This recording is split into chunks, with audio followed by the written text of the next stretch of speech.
I'm not a big car guy. Put any two models in front of me and I'll struggle to identify either of them. Yeah, maybe one of the only exceptions is the Volkswagen New Beetle, with its distinctive retro vibe, and more importantly because it was kind of a big deal when it launched in the late 90s. It was such a big deal, in fact, that EA decided to capitalize on the hype and release a Nintendo 64 racing game featuring exclusively Beetles, licensed officially by Volkswagen. EA trying to cash in, not a surprise. But what is shocking is that the game isn't half bad. Beetle Adventure Racing, thankfully, is not a realistic driving simulator. This is strictly an arcade experience and feels a lot like Need for Speed, Cruisin', or any number of over-the-top racers from this period. And while I suck at this genre, I still have fun with it. This is definitely my preferred style. This game isn't super revolutionary in any one way, but it's certainly solid. You can probably pick up a controller and know exactly what to do without once glancing at the manual. Different Beetles have varied handling, speed, and acceleration stats, and the only way to win is to learn the tracks and master your chosen vehicle.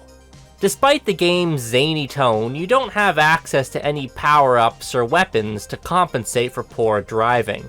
There are a few nitro boxes scattered alongside the road, granting an instant boost, but that's it as far as extra help is concerned. The game's main mode, Championship, has you competing against 7 computer-controlled opponents. If you continue to place in the top 3, you move on through a series of races, the number of which varies depending on your chosen difficulty. And naturally, by placing first overall, you can unlock the next bracket. The easiest difficulty features just 3 tracks, with each subsequent challenge adding another. One interesting wrinkle here is the continue system. Scattered around the track, you'll find wooden crates with various number values. Smashing them gains you extra points, and like the coins in Super Mario Bros., collecting 100 will grant you an extra life. This is a neat idea, but I'd like to suggest some changes. You know, for future updates and patches. First of all, it's kinda weird that you start with no continues and have to earn more. You should probably get a few chances right out of the gate. And secondly, I wonder if the game might be more fun if these points were combined with whatever score you earned from previous placements. This way, by going off the beaten path to smash the sometimes hard to reach crates, you can progress through the game without relying on getting constant first place finishes. To me, this sounds like a much more innovative idea. Certainly I've never played a game like that. But my endorsement probably has less to do with the merits of this concept, and more to do with my lack of skill. Anyway, as I was saying, the crates are hidden along branching paths and sometimes behind obstacles. This is where the adventure part of the game's title comes into play. No, it's not an actual adventure driving hybrid like Diddy Kong Racing, but the intention is for you to play the same courses over and over, discovering shortcuts and secret passages. This emphasis means that the tracks are very dense, with a lot of thought put into their design.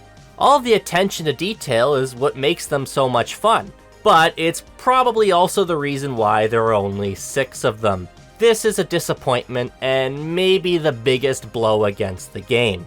I should also mention that the tracks are all very different from one another, both from a design perspective as well as aesthetically.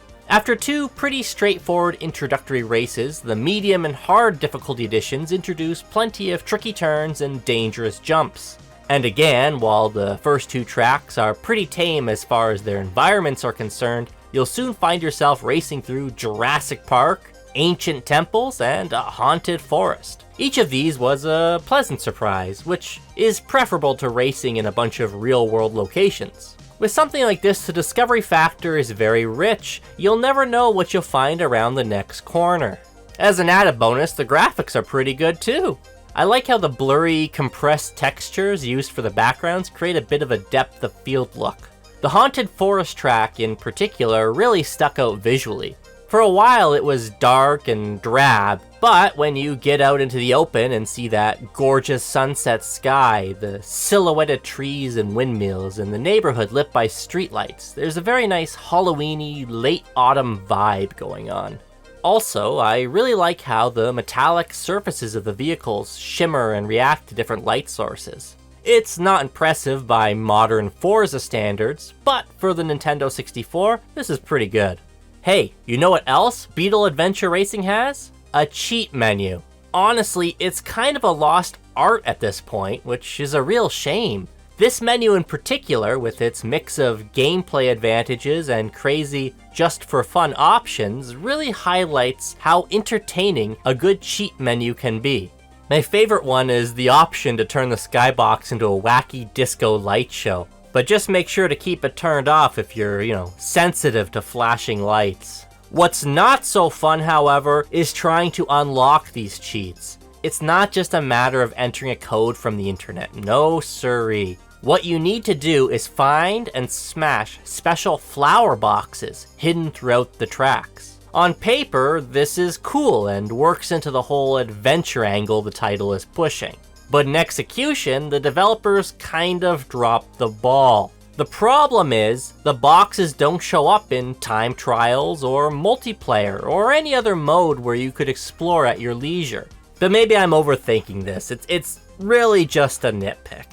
A more serious issue is the difficulty of rival AI. It might just be a me thing, but I found that the game really punished easing up on the gas or tapping the brakes. I had better luck slamming against the walls than trying to correctly maneuver around bends. Anytime I wasn't going maximum speed, a car almost always overtook me. Frankly, this was frustrating.